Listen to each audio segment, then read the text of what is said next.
Good morning dear student, all of you. Jai Hind. आज हम लोग प्लेन मिरर अर्थात समतल दर्पण के बारे में अध्ययन करेंगे।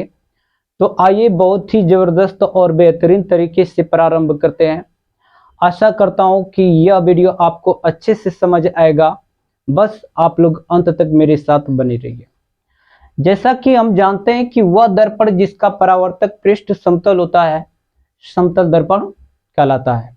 तो आइए समतल दर्पण की सहायता से किसी वस्तु का प्रतिबिंब किस प्रकार प्राप्त होता है देखते हैं। ये आपका समतल दर्पण है।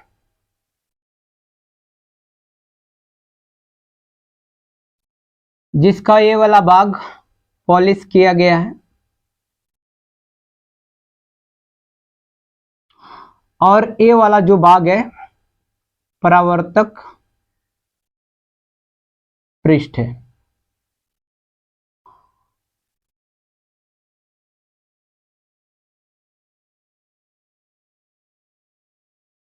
जिस वस्तु का प्रतिबिंब बनाना होता है उस वस्तु को हमेशा दर्पण के बाईं ओर रखा जाता है। ठीक है, ये आपका कोई वस्तु है, ये भी जिसकी लंबाई ओ है। ठीक है, अगर किसी वस्तु का प्रतिबिंब बनाया जाता है तो उस वस्तु से मुख्यतः दो किरणें चलानी होंगी। ठीक है, एक किरण आपका ए है। तो कह सकते हैं कि जब कोई प्रकाश किरण किसी तल पे लंबवत आपतित होती है तो वह लंबवत परावर्तित भी हो जाती है। ठीक है, और एक किरण यहां से चलाना होगा। इस किरण के बारे में हम लोग कह सकते हैं कि जब कोई प्रकाश किरण जितने कोण पर आपतित होती है उतने ही कोण से परावर्तित भी हो जाती है। दर्पण के मध्य बिंदु को ध्रुव कहा जाता है। इसको पीस से दिखाते हैं। ठीक है, आपतित किरण को आगे बढ़ाने पर और इस किरण को भी, ये दोनों किरणें एक दूसरे को जहां भी काटेंगे वहीं पे वस्तु का प्रतिबिंब ए डैश बी डैश प्राप्त हो जाता है। ठीक है, तो ध्यान में रखिएगा कि जब किरणों को जबरदस्ती मिलाया जाए तो वहां पे वस्तु का आभासी प्रतिबिंब प्राप्त होता है, और जब किरणें अपने आप मिलती हैं तो वहां पे वस्तु का वास्तविक प्रतिबिंब प्राप्त होता है। ठीक है, किरणों को जबरदस्ती मिलाना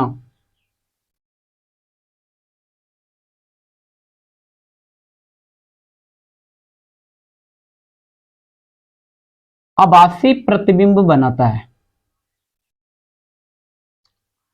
ठीक है,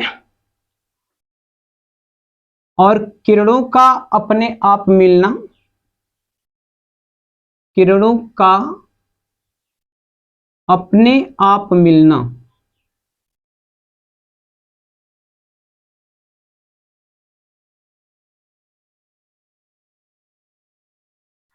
वास्तविक प्रतिबिंब बनाता है। ठीक है, इन दो पॉइंट को अच्छे से लिख लीजिएगा। इसका मतलब ये हुआ कि यहां पे वस्तु का वास्तविक प्रतिबिंब और सीधा और वस्तु के आकार का प्राप्त हुआ है। तो हम लोग इस पॉइंट को लिखेंगे कि समतल दर्पण से किसी वस्तु का आभासी, आभासी का मतलब है काल्पनिक।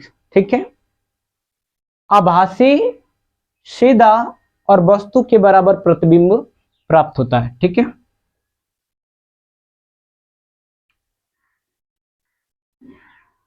तो समतल दर्पण की सहायता से प्रतिबिंब जो प्राप्त होगा वो आपका आभासी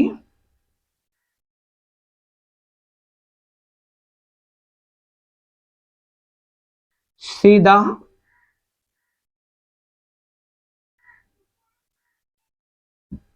और आकार में वस्तु के बराबर प्राप्त होगा। ठीक है,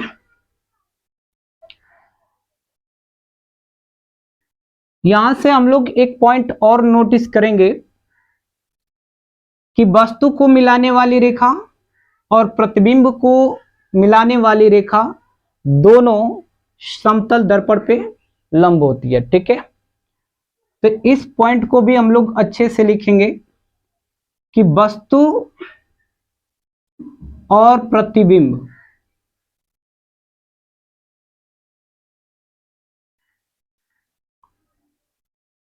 को मिलाने वाली रेखा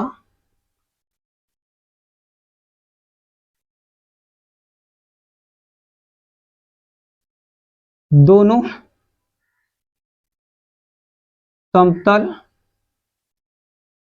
दर्पण पर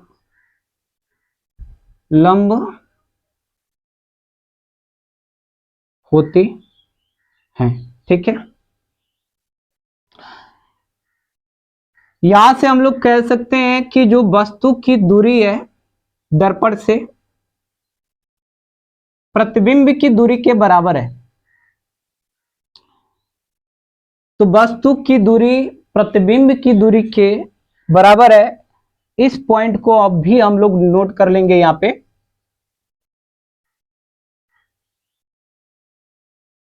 वस्तु की दूरी बराबर होगी प्रतिबिंब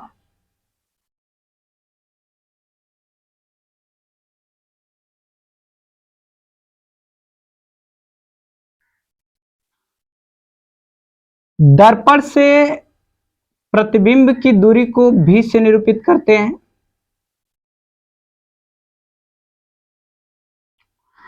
और दर्पण से वस्तु की दूरी को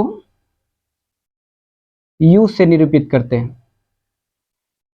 चिन्ह परिपाटी के अनुसार ये आपका धनात्मक होगा और ये आपका ऋणात्मक होगा। ठीक है, तो लिख सकते हैं यहां पे कि AP जो बराबर होगा A डैश PQ होगा। इसका मतलब ये हुआ कि U बराबर यहां पे B होगा।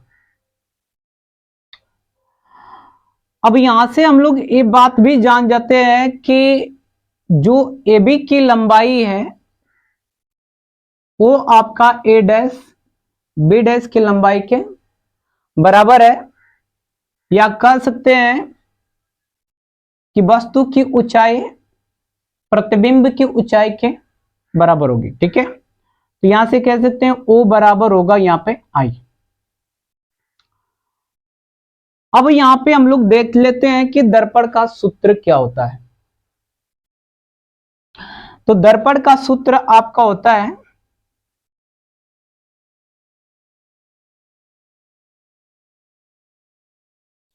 एक बट्टा एफ बराबर एक बट्टा यू प्लस एक बट्टा पी। तो दर्पण के सूत्र में यहां पे हम लोग जब ए रखेंगे, देखिए एक बट्टा के एफ बराबर एक बट्टा के यू, चिन्ह परिपाटी के अनुसार दर्पण से जो वस्तु की दूरी होगी वो आपका ऋणात्मक होगी। ठीक है, और हमने ये भी देख लिया है कि जो यहाँ पे u है वो b के बराबर है या v u के बराबर है, तो हम v के स्थान पे u रख सकते हैं। a माइनस में a प्लस में दोनों कट के आएगा 0। यहां से कह सकते हैं कि 1/0 बराबर आपका f हो जाएगा, और 0 से किसी भी संख्या में भाग करेंगे तो इन्फिनाइट अर्थात अनंत प्राप्त होगा। इन्फिनाइट अर्थात अनंत प्राप्त होगा। ठीक है, तो कह सकते हैं कि समतल दर्पण की फोकस दूरी क्या होती है, अनंत होती है। तो यहां पे हम लोग लिख लेंगे इस पॉइंट को कि समतल दर्पण की फोकस दूरी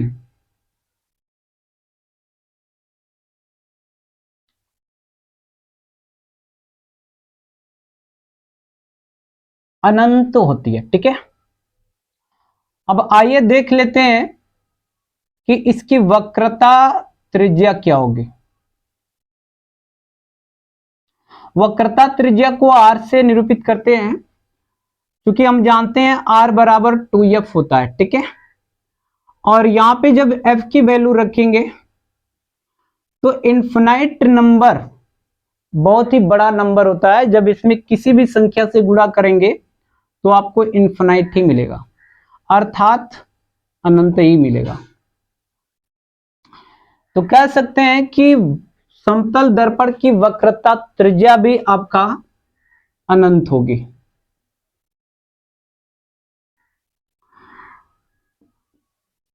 अब इसकी क्षमता के बारे में बात कर लेते हैं। क्षमता यानी कि पावर, इसको हम लोग P से निरूपित करते हैं, ठीक है। तो जो क्षमता होता है आपका, वो फोकस दूरी के व्युत्क्रम को कहते हैं। और यहां पे जब फोकस दूरी का मान रखेंगे अनंत, तो अनंत से किसी भी संख्या में भाग करेंगे तो 0 प्राप्त होगा। इसका मतलब ये होगा कि समतल दर्पण की फोकस दूरी तो अनंत तो होती ही है, उसकी क्षमता क्या होती है? 0 अर्थात 0, ठीक है। तो आइए देख लेते हैं कि इसका रेखीय आवर्धन क्या होता है। रेखीय आवर्धन को यम से दिखाते हैं। चूंकि हमने ये देखा हुआ है कि जो वस्तु की ऊंचाई है वो प्रतिबिंब की ऊंचाई के बराबर है, और रेखीय आवर्धन यम बराबर आपका होता है प्रतिबिंब की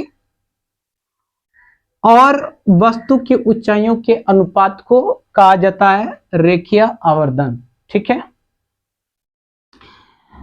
क्योंकि यहां पे आई अगर ओ के बराबर है तो मैं कह सकता हूं कि इसका रेशियो 1 होगा, ठीक है।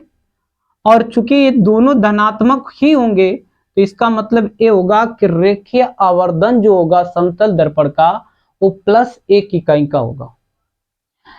तो यहां पे लिख सकते हैं कि रेखीय आवर्धन 1 इकाई +1 इकाई, ठीक है।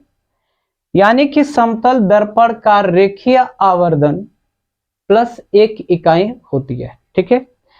इन सभी बातों को नोट करने के बाद अब आइए देख लेते हैं कि इसका यूज क्या है, ठीक है।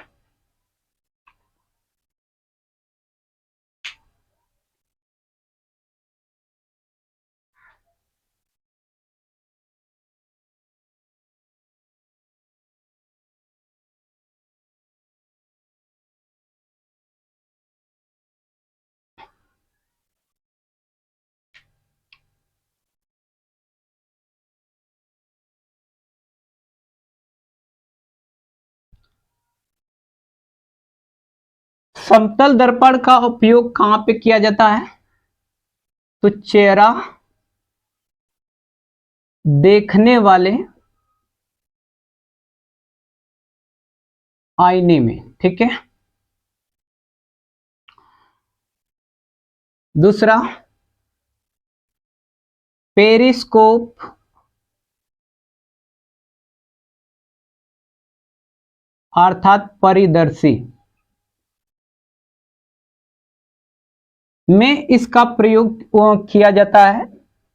थर्ड आपका बहुदर्शी में इसका प्रयोग किया जाता है, ठीक है।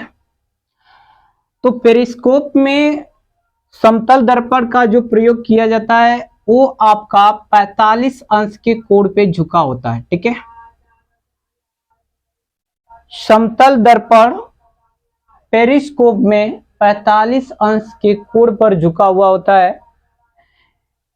बाहर के दृश्य को देखने के लिए इसका प्रयोग किया जाता है, ठीक है। बहुदर्शी क्या होता है? तो इसमें 2 या 2 से अधिक दर्पण लगे होते हैं, समतल दर्पण लगे होते हैं,